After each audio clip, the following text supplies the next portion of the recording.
Conceive, believe, achieve. This is former UFC middleweight champion of the world, Michael Bisping. Paddy the Baddy here. You're listening to Combat Sports UK. And you're watching Combat Sports UK. Lewis Glover for Combat Sports UK here with PFL light heavyweight Josh Silveira, who fights at PFL 4 on the 8th of June. How you doing, man? Thanks very much for joining me.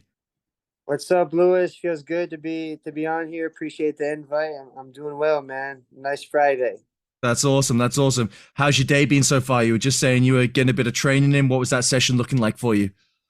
It was good, man. You know, I'm about 3 weeks out from the fight, so it's nothing too crazy right now. It's just maintaining, trying to stay healthy, trying to stay injury free, and get to this fight, man. PFL is a long season, so it's all about being smart and getting to the fight, right?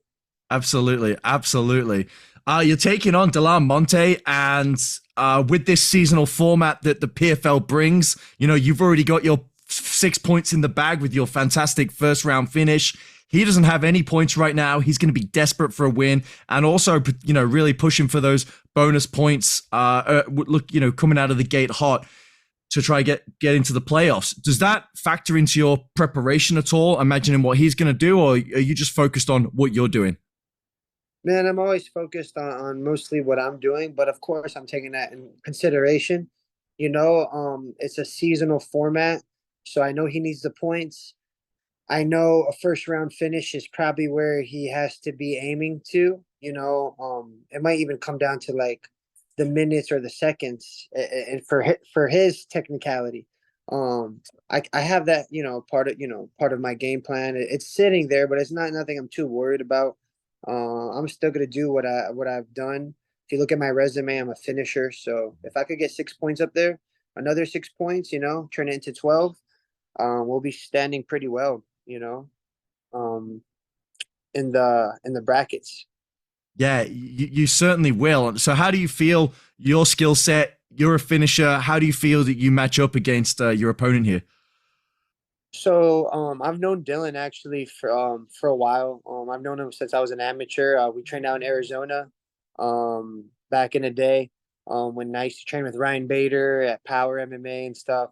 So me and Delan were actually cool, man. You know what I mean? We've trained before. I don't recall so much how the training went. I didn't know we were gonna fight, you know, X amount of years later.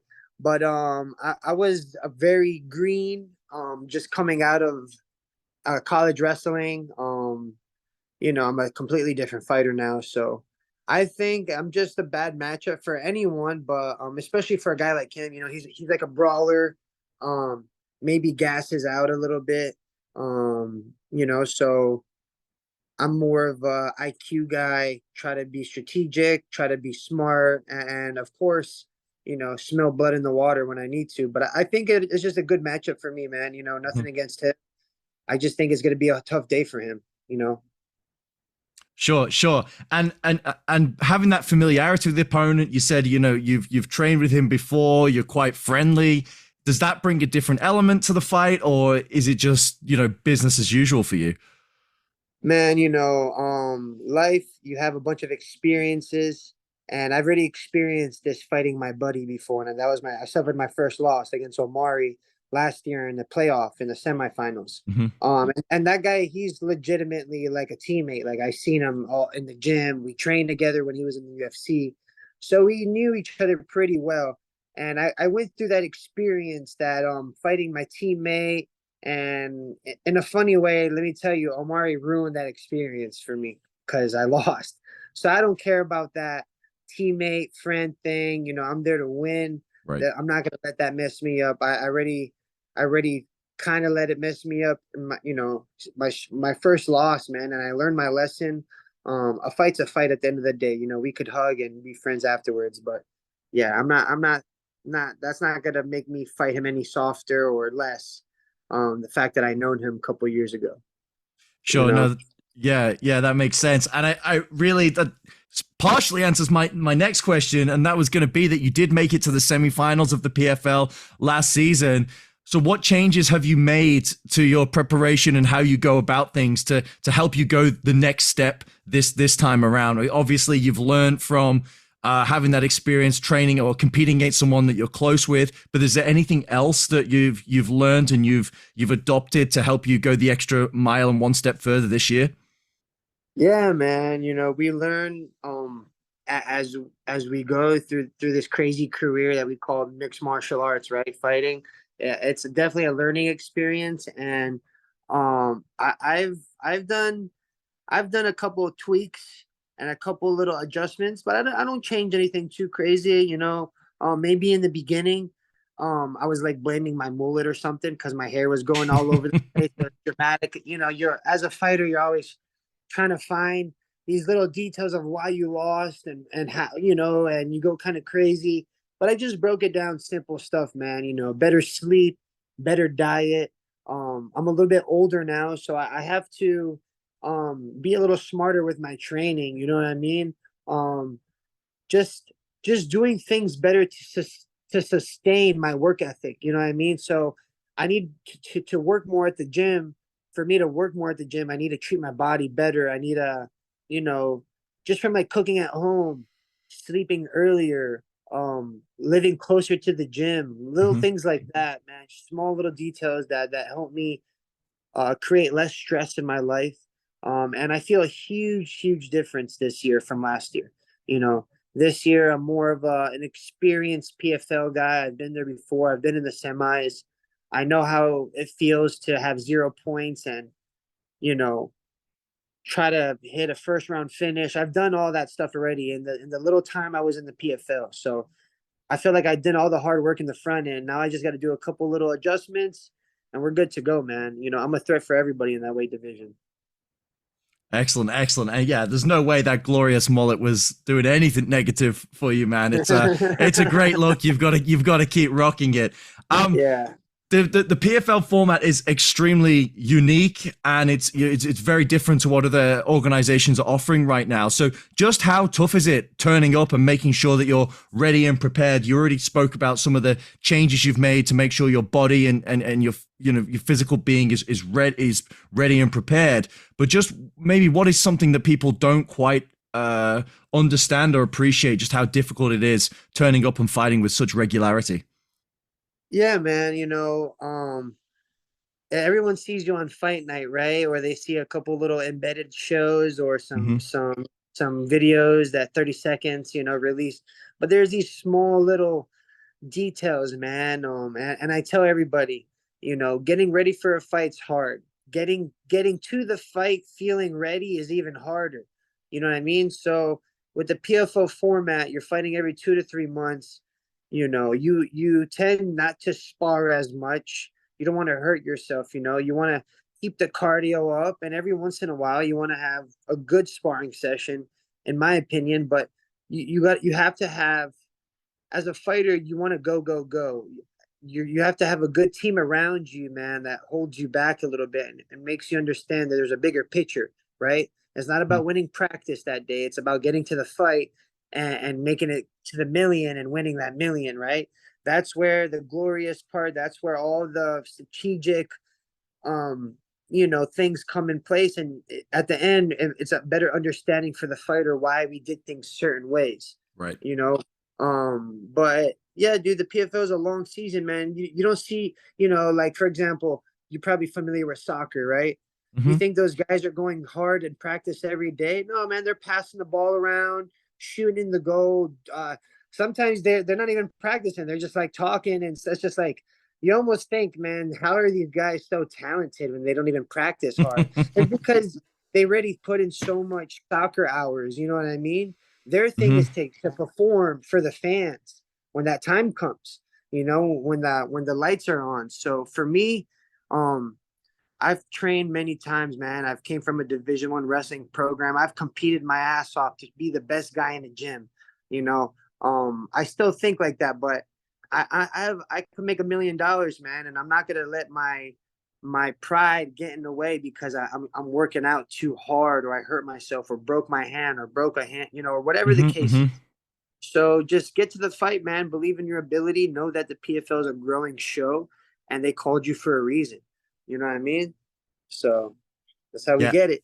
100%. It is prize fighting after all. And you just hit the nail on the head there, man. The PFL is a growing show. It's had some pretty huge news this week with the announcement of Francis Ngannou, also recently signed Cedric Doumbé as a fighter for this organization. Just how exciting is it for you to be part of a promotion that's making these kind of massive moves in the MMA world? Yeah, dude. It feels good. It's kind of like, a weird example here. Like when crypto was kind of going crazy, I felt like I bought in when it was down, and now we're seeing, a bull run here with Francis and all these guys and the Jake Hmm. Paul, and I'm not much of I don't care about people talking smack about anything. John Jones, this, Francis. I'm excited. I'm happy. I'm not an envious guy. I'm happy for Francis. I'm happy for Jake. I'm happy for Cedric. I'm happy that I'm on board. I'm riding the wave. I just feel good things in my bones. That good things to come. I feel it in the air. I feel it in my bones. Um, just this is cool, man. I'm happy to be part of this growing organization. Um, and let's do it, dude. We're on ESPN. That's even freaking cooler. You know what I mean? So I just PFL, they're doing their thing, man. I think we have a group of investors and guys who actually want to see this sport grow and become an international competitor against the UFC or something of that nature, right? Hmm. Right. We and I feel it. I'm like, man, these guys are serious. So it feels good, man. It feels good to be a part of it. I can certainly imagine that. It's been great to see the PFL over the past few years really grow, and I think for a lot of people now cementing itself as probably the #2 MMA organization in the world, not far behind the UFC. It's really exciting times for the PFL. Josh, you've been really, really gracious with your time. I just have a few quick fire questions before we get on out of here. The first one, what is your favorite food to eat outside of training camp? Because I know you got to look after that body during camp, but what are you chowing down on as a treat when you're not watching the Man, pounds? man, when I'm outside of camp and I want to enjoy something. I was raised Brazilian. I'm a Latino guy, so I like my spices and things like that. But I would say, man, when I'm outside of camp, I like eating some Cajun seafood. I don't know if you ever had it, some Uh-huh. Cajun boil. You Yes. eat it with your hands. You put a little apron on, eat it with your hands. You're just smashing things all over the place. I'm not familiar with eating it growing up, so this has been something that I'm my girlfriend showed me it basically, and it's been something new in my life for the past year and a half or so, 2 years. So I'm like, let's get Cajun boil. Of course my stomach pays for it a little bit afterwards, but totally worth it, after knocking somebody out or choking somebody out. Some Cajun boil never seems to ruin the night. Yeah, Cajun food in general is pretty awesome. What about your favorite TV show you're watching right now? How are you passing the time with the TV? Man, I don't watch much TV, but I would say the last TV show I watched that was pretty cool was it was just a quick little series that came out on Netflix. It's actually based on a true story. It was called Narco Saint. So it was about basically same ordeal of like, narcos, Hmm. like cocaine guys and stuff. But this was in Suriname. It was South Korean guy moved to Suriname and basically it's just crazy, man. He's moving cocaine from Suriname to the United States, and then the feds get involved, and the guy becomes a informant. It's really cool. It's called Narco Saints. Pretty cool. It's about 6 episodes, real fast, based on a true story. Like I said, man, I'm from Miami, Florida, so I like this cocaine cowboys and Scarface and not that it's just there's what I was raised with, guns and gangs, and it's just cool to watch. Not that that's what I enjoy around society, and I Uh-huh, want my uh-huh. kids to be like this. But they're cool movies, man. I still watch Scarface till today. Just so I don't forget the lines sometimes. You know what I mean? Yeah, right. I get it. Totally get it. That sounds like a great series. I'm gonna have to check that out. And Yeah, then it's good. my last and final question for you: where's the next place you want to travel to, and why? So the next place I would love to travel to, I really want to go to Greece. I'm super into Greek mythology. Okay. I have Zeus tatted on me. I got Hermes. I have you know, just the whole like uh mindset of how the Greeks portrayed life, as a man trying to figure out what life was around, just understanding lightning, rain, a thunderstorm or waves crashing, they just created names and things to help them understand it better. And I think it was such an interesting way compared to all the other, cultures of how they viewed life and stuff. And I'm really big in Greek mythology, so I would love to go see Greece. It's I heard it's very white over there, white and blue. It's that's kind of by where you're at over there. It's probably not that far from where you're at. It's I have to go across the whole ocean to get over there, but we'll get after it one day for sure. Awesome. Yeah, man. I was fortunate enough to go on my honeymoon to Mykonos, and I can confirm it's very white, very blue, and the food is out of this world. So no doubt you'll have I bet. an awesome trip. Josh, this has been awesome, man. Really appreciate your time. We wish you the best of luck for your fight here at PFL 4 on the 8th of June. And I'm just going to kick it over to you for the last word. Any sponsors, anything you want to shout out, the floor is yours. Yeah, man. So I appreciate you guys reaching out. Looks like you guys are doing your thing. So thank you, far and foremost, for the invite. But shout out to my sponsors. It's called Toma, Toma. It's a yerba mate tea. I'm sure in Europe they're not too familiar with it, but it's a good substitute for caffeine. It's as simple as putting the tea in your cup, leaving a little space for some water at the bottom. You just need a special straw and you're ready to go. You can have it hot or cold. Shout out to those guys, Toma Yerbe Mate, always looking out. They're some personal friends of mine. And shout out to my buddy Checkmate Barbershop in downtown Fort Lauderdale. I know everyone's coming down to South Florida, so if you need a quick haircut and you're down in Fort Lauderdale, don't say because you're in Miami, you're too far. It's only about 25 minutes away, so don't give me none of that crap. Come check it out. It's called Checkmate Barbershop, downtown Fort Lauderdale. They're opening up here in early June. So they're about to be brand open, new barbershop. My buddy Junior, amazing guy. And shout out to American Top Team, obviously best gym in the world. Don't gotta explain it why, just just go look online. But yeah, shout out to that team, shout out to PFL doing their thing. And if you've been with me since the day one, I appreciate it. If you want to jump on the wagon now before it's too late, man, because we're moving fast here, I'm going to big places here soon. So I appreciate the interview, man. And June 8th, let's get it. Atlanta Overtime Arena.